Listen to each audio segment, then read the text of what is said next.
had one of the most impressive and complex systems of mythology. They created a large number of gods and goddesses that they used to explain the unexplainable in the ancient world.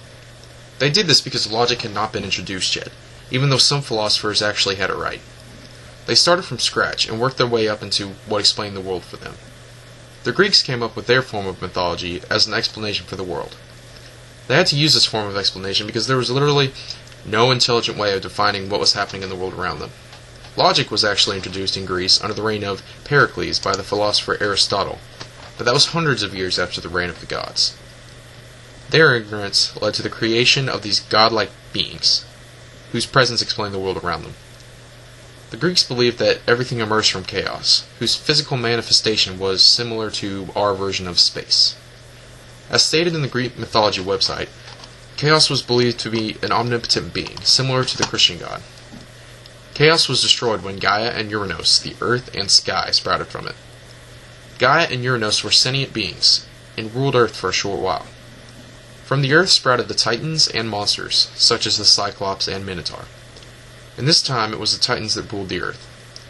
The king and queen of the Titans were Kronos and Rhea, who produced offspring that were to be known as the gods.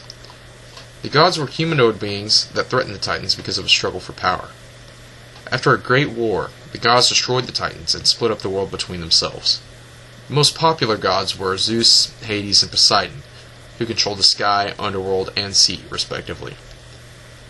Their offspring controlled other events in the world, such as Hephaestus having dominion over fire, and Aphrodite controlling love.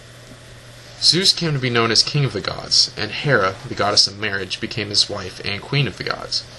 When the Greeks died, they believed that their spirit departed into the underworld to be judged by Rhadamanthus, Minos, and Acis, who were popular kings in Greek folklore. They would then be sent to one of the three areas of the underworld, depending on their sentence. The Elysian fields were closest to Christian heaven, and represented a good life and rewards for that life. The asphodel meadows signified an insignificant life of nothingness. The souls who went to the asphodel meadows would simply live and have nothing bad or good happen to them. Tartarus closely resembled the Christian hell, and only accepted those who lived a bad or cruel life.